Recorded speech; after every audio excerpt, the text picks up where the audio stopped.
We've told you many times here on the show, when you're Meghan Markle, you've really got to dig deep now and find out any interesting fact. Because when you think about it, when Meghan first entered into the British monarchy, there were oodles of gushing praise against her, no matter what she claimed. Get the Markle sparkler. Remember all the beauty hints that the magazines were coming forward. Do you remember when ladies were having fake freckles painted on? Yes, just because Meghan had freckles. I mean, how ridiculous was that? But that really was the interest factor in her. Of course, a lot of people aligned the fact that Meghan was Hollywood royalty, even though she'd never really touched Hollywood. You know, she was in a cable TV show based out in Toronto, Canada, a beautiful area of the world, but not necessarily Hollywood. She played a third-rate character in a show that was doing okay, but not exactly brilliantly. And by the time, of course, she'd married or got involved with Prince Harry, there was a lot of interest factor in it, as you can imagine. And now, as Netflix have pointed out, people are restreaming the show. Meghan seemingly thinks it's all about her, but genuinely it's not. It's really, there's nothing new. Nobody's making anything new. So people are just looking and thinking, oh, I'll give that another go. But now one of the writers, you see, Aaron Kosh, has come out and basically said that he's had problems with writing for said show once Meghan claimed she joined the British monarchy.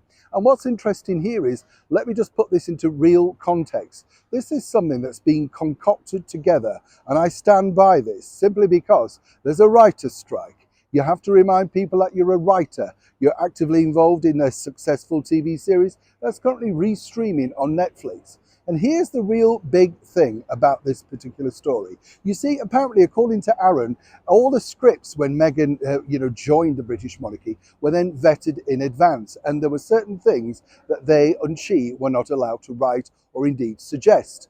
And what's interesting here is, you see, apparently, according to him, they had to remove this particular word. Now, he goes further down saying he has no idea who or how they got a hold of the scripts.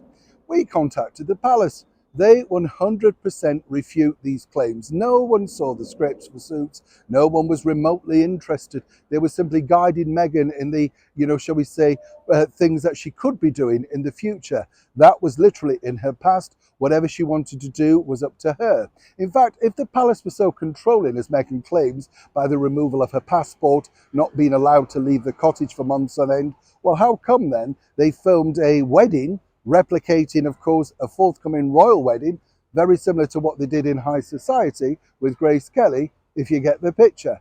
There was no control at all. Aaron openly admits further down in interviews that no, he has no idea.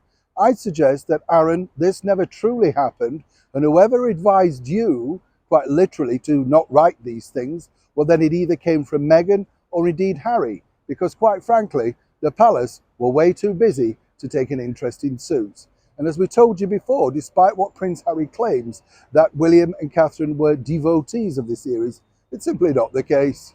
Always happy to set the record straight. Neil Sean in the very heart of London.